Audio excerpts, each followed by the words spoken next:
രാജ്യത്ത് പാറ്റ പ്രതിഷേധത്തിന്റെ മറവിൽ രാഷ്ട്രീയ അനിശ്ചിതത്വം ഉണ്ടാക്കാൻ സർക്കാരിനെ അട്ടിമറിക്കാൻ ഒക്കെ നടത്തുന്ന നീക്കങ്ങളെ തുറന്നു കാണിച്ചുകൊണ്ടാണ് BJP ഇപ്പോൾ സംസ്ഥാന വ്യാപകമായി പ്രതിഷേധം സംഘടിപ്പിച്ചിരിക്കുന്നത്. വീണ കൂടി ചേരുന്നുണ്ട്. വീണ, ഈ പ്രതിഷേധത്തെ കയ്യൂക്കുകൊണ്ട് നേരിടാനാണ് സർക്കാരിന്റെ നീക്കം എന്നാണ് മനസ്സിലാകുന്നത്.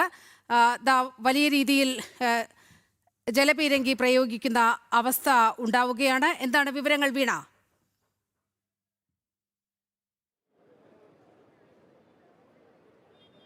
നീലിമ, വലിയ തരത്തിൽ ജലപീരങ്കി പ്രയോഗിച്ചുകൊണ്ട് പ്രവർത്തകരെ പ്രതിരോധിക്കുവാൻ നീക്കം നടത്തിയെങ്കിൽ പോലും അവർ ശക്തമായി പ്രതിഷേധിച്ചു. ആ പ്രതിഷേധത്തിൽ നിന്ന് ഒരു ഇഞ്ച് പോലും പിന്നോട്ട് പോകില്ല എന്ന ഉറച്ച നിലപാടിൽ തന്നെയായിരുന്നു BJP പ്രവർത്തകർ. അവർ രണ്ടിലേറെ തവണയാണ് പ്രവർത്തകരുടെ നേരേക്ക് പോലീസുകാർ ജലപീരങ്കി പ്രയോഗിച്ചത്. ബാരിക്കേഡിന്റെ മുകളിൽ കയറി അവർ പ്രതിഷേധം തുടർന്നു എന്നുള്ളതാണ്. വനിതാ പ്രവർത്തകർക്കടക്കം ഈ ഒരു പോലീസിന്റെ പ്രതിരോധത്തെ തുടർന്ന് ശാരീരിക ബുദ്ധിമുട്ടുകൾ അനുഭവപ്പെട്ടു എന്നുള്ളതാണ്.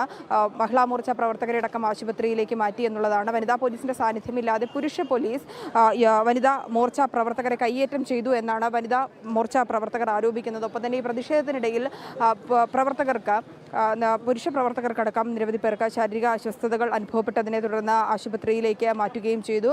1 മണിക്ക് ആരംഭിച്ച പ്രതിഷേധമാണിപ്പോൾ 1 മണിക്കൂർ പിന്നിട്ട് 1.5 മണിക്കൂറിലേക്ക് എത്തിയിരിക്കുന്നു എന്നുള്ളതാണ്. നിരവധി പ്രവർത്തകരാണ് ഈ ഒരു മാർച്ചിന്റെ ഭാഗമായത് എന്നുള്ളതാണ്. ഇപ്പോഴും പോലീസ് ഈ പരിസരത്ത് തുടരുന്നുണ്ട് എന്നുള്ളതാണ്. BJP പ്രവർത്തകരും പിരിഞ്ഞു പോകാൻ തയ്യാറായിട്ടില്ല എന്നുള്ളതും ഏറ്റവും പ്രധാനപ്പെട്ട കാര്യമാണ്. പ്രവർത്തകരടക്കം നിരവധി പേർ പലയിടങ്ങളിൽ ഈ മാർച്ചിന്റെ ഭാഗമായിട്ടുള്ള ഈ KPCC ആസ്ഥാനത്തേക്ക് നടത്തിയ മാർച്ചിന്റെ ബാരിക്കേഡ് വെച്ച് തടഞ്ഞ ഭാഗങ്ങളുടെ വിവിധ ഇടങ്ങളിൽ പ്രവർത്തകർ ഇപ്പോഴും തുടരുന്നുണ്ട് എന്നുള്ളതാണ്.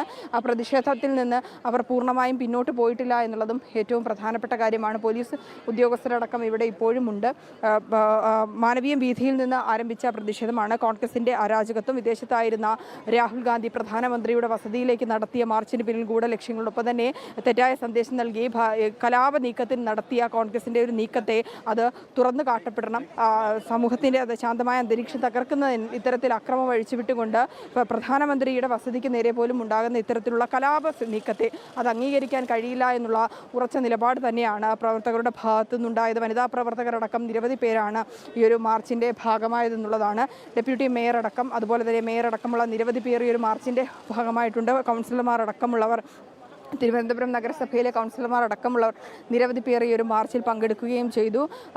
പല തവണ പ്രവർത്തകരെ പ്രതിരോധിച്ചുകൊണ്ട് അവരെ പ്രതിഷേധത്തിൽ നിന്ന് പിന്നോട്ടേക്ക് കൊണ്ടുപോകാനുള്ള ശ്രമം നടത്തിയെങ്കിൽ പോലും അവർ തയ്യാറായിരുന്നില്ല എന്നുള്ളതാണ് ഏറ്റവും പ്രധാനപ്പെട്ട കാര്യം. സിറ്റി ജില്ലാ അധ്യക്ഷൻ കരമന ജയൻ അടക്കമുള്ളവർ നമ്മോടൊപ്പം ചേരുന്നുണ്ട്. പലതവണ പോലീസ് ജലപീരങ്കി പ്രയോഗിച്ചുവെങ്കിൽ പോലും ഒരു ഇഞ്ച് പോലും പിന്നോട്ട് പോകില്ലെന്നുള്ള ഉറച്ച നിലപാടിൽ തന്നെയായിരുന്നു പ്രവർത്തകർ. BJPയുടെ സംസ്ഥാന അധ്യക്ഷൻ ഉദ്ഘാടനം ചെയ്തുകൊണ്ടിരിക്കുന്ന ആ സമയത്ത് തന്നെ BJPയുടെ പ്രവർത്തകർക്ക് നേരെ പോലീസ് ആക്രമണം അഴിച്ചുവിട്ടു.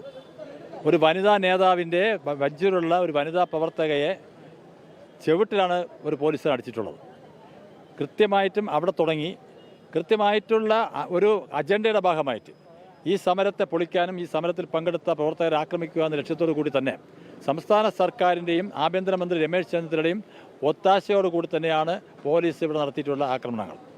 രാജ്യത്തെ ക്രമസമാധാനം തകർക്കാനും ഭാരതത്തിൻ്റെ മുഴുവൻ കലാപമുണ്ടാക്കി ലോകരാഷ്ട്രങ്ങളുടെ മുമ്പിൽ ഉയർന്നു നിൽക്കുന്ന ഭാരതത്തെ തകർക്കുവാനുള്ള ആരാധനയായ പ്രധാനമന്ത്രി നരേന്ദ്രമോദിജിയുടെ വികസനാത്മകമായിട്ടുള്ള ഭരണത്തെ തകർക്കുവാൻ, ഈ രാജ്യത്തെ തകർക്കുവാൻ, ഈ രാജ്യത്തെ യുവാക്കളുടെയും വിദ്യാർത്ഥികളുടെയും ഭാവി ഇല്ലാതാക്കുവാൻ ശ്രമിക്കുന്ന വിദേശ ശക്തികളുടെ സപ്പോർട്ടോടുകൂടിയാണ് ഇവിടെ ഇപ്പോൾ ഈ രാജ്യവ്യാപകമായി സമരം നടക്കുന്നത്.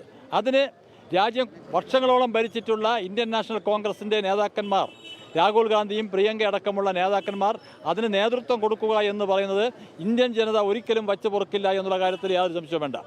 BJP സംബന്ധിച്ചിടത്തോളം രാജ്യത്തിൻ്റെ വികസനവും രാജ്യത്തിൻ്റെ സുരക്ഷിതത്വവും ലക്ഷ്യമാക്കിക്കൊണ്ടാണ് പോകുന്നത്. സുരക്ഷിതത്വം ഇല്ലാതാക്കാൻ ശ്രമിക്കുന്ന ഇത്തരം ശക്തികളെ BJP രാജ്യം മുഴുവൻ നിന്ന് തകർക്കുക തന്നെ ചെയ്യും. അതിന് യാതൊരു സംശയവും വേണ്ട. ഇവിടെ പോലീസ് ഒരു വനിതാ പ്രവർത്തകയെ അടിച്ചിട്ടുണ്ട്. അതിന് കൃത്യമായിട്ടും രേഖാമൂലം പരാതി കൊടുക്കുന്നുണ്ട് കമ്മീഷണർക്ക്. അത് കൃത്യമായി തന്നെ അടിച്ച പോലീസിനെതിരെ ശക്തമായ നടപടി എടുക്കണമെന്ന് ഭാരതീയ ജനതാ പാർട്ടി ആവശ്യപ്പെടുന്നു.